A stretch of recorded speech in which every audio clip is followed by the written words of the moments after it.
కావాలనే మీ కలను నెరవేర్చుకోండి. సంప్రదించండి హెగ్డే ఫెర్టిలిటీ, హైదరాబాద్, తెలంగాణ.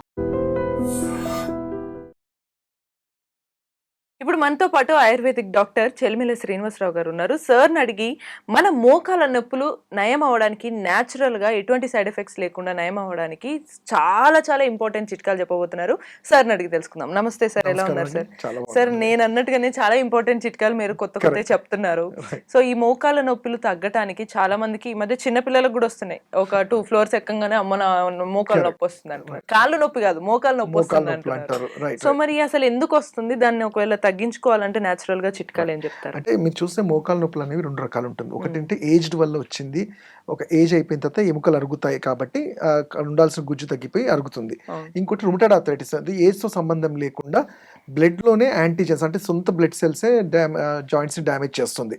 ఇవి కాకుండా ఇప్పుడు క్లినికల్స్ లో చూస్తుంది ఏంటంటే నార్మల్ గా ఎవరికి అంటే ఆర్థరైటిస్ అవసరం లేకపోయినా కొంచెం దూరం నడిచేసరికి నాతో అవ్వట్లేదు, నాకు మోకాలు నొప్పులు అంటారు. అంటే ఎందుకంటే మనం తీసుకునే ఫుడ్ అలాంటివి ఉన్నాయి. అంటే శరీరానికి కావాల్సిన పోషకాహారాలు ఉన్న ఫుడ్ తీసుకోకపోవడము, ల్యాక్ ఆఫ్ ఎక్సర్సైజ్ కూడా. మీరు చిన్నపిల్లలు అని చెప్పారు, నిజంగానే వాళ్ళకి ఎక్సర్సైజ్ అనేది తగ్గిపోయినప్పుడు ఏ చిన్న యాక్టివిటీ చేసినా చాలా నీరసము, నొప్పులు అంటారు. అయితే ఇప్పుడు మన లిమిట్ చేసేది ఏంటి, మోకాలు నొప్పులు అనేది అనుకుంటే అంటే ఒక ఏజ్ తర్వాత ఇట్స్ ఏ డీజనరేటివ్ అంటాం. అంటే మన శరీరం ఒక 40-45 సంవత్సరాలు మేనేజ్ చేసిన తర్వాత అది అరగడం అనేది చూస్తుంటాం.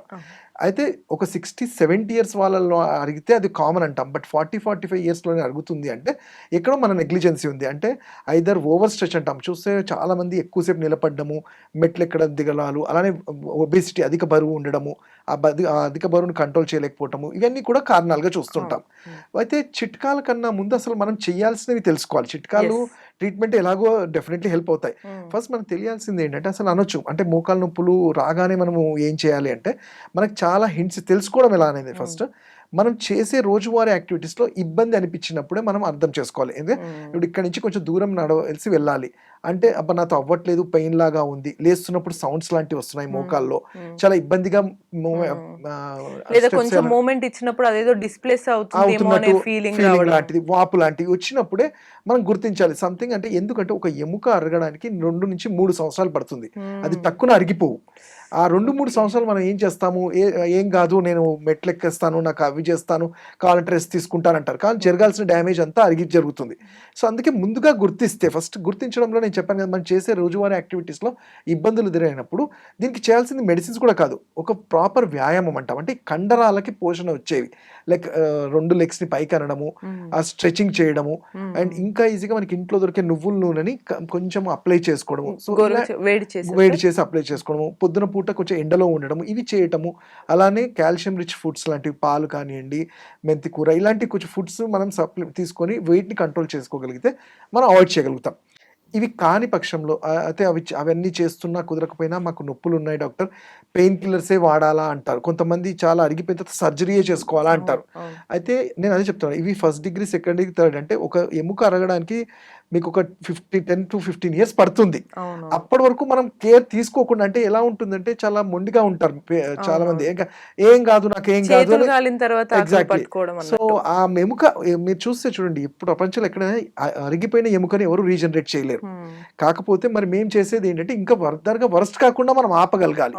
అండ్ ఇంకోటి ఆయుర్వేదంలో ఉన్న ఒక మహత్తరం ఏంటంటే ఆ ఎముక ఆపకపోయినా కండరాలు, ఆ నర్వ్స్ ని మనం రిపేర్ చేసుకునే శక్తి ఉంటుంది కాబట్టి అవి చేస్తే ఇది జాయింట్ హోల్డ్ చేసి వాళ్ళ లైఫ్ టైంలో ఎటువంటి ఇబ్బంది లేకుండా మెయింటైన్ చేయగలుగుతాం. And coming to the normal పెయిన్స్కి అనుకోండి, నాట్ ఓన్లీ మోకాలు నొప్పులని కాదు, జనరల్గా ఎప్పుడు వచ్చినా కానీ సింపుల్ మనకి ఇంట్లో దొరికే వస్తువులనే చెప్తాను నేను. మనము కొంచెం అన్నాన్ని బాగా మెత్తగా బాయిల్ చేసుకున్న తర్వాత అల్లం పేస్ట్, ఎందుకంటే అల్లంలో మీరు చూసుకుంటే శొంఠి అంటాం దీని, శొంఠి అల్లంలో యాంటీ ఇన్ఫ్లమేటరీ ప్రాపర్టీస్ చాలా ఉంటాయి. ఈ అల్లం ఏం చేస్తుంది, ఎప్పుడైతే అన్నంలో కలిపి అలానే కొంచెం పాలు కలిపి పేస్ట్ లాగా చేసి కట్టులాగా కట్టడం వల్ల కండరాల్లో ఈ స్టిఫ్నెస్ ఏదైతే మజిల్ స్టిఫ్ అయిపోయి ఉంటుందో వాసో డైలేషన్ అంటాం. అంటే ఆయిల్ ఎప్పుడైనా ఆయిల్ మీడియం ఎందుకు చెప్తాము, ఆయిల్ పెట్టగానే ఆయిల్ మొత్తం వెళ్ళిపోదు. ఈ ఎక్కడైతే ఈ మజిల్స్ లో ఉండే స్టిఫ్నెస్ తగ్గించి ఎలాస్టిసిటీ పెంచుతుంది, సో రక్త ప్రసరణ ఫ్రీ అవుతుంది. అండ్ నేను చెప్పినట్టు ఈ బాగా మెత్తగా చేసిన అన్నంలో అల్లం గోరువెచ్చగా ఉన్నప్పుడే ఓన్లీ అల్లం వెల్లుల్లి కాదు, ఓన్లీ అల్లం పేస్ట్ మాత్రమే.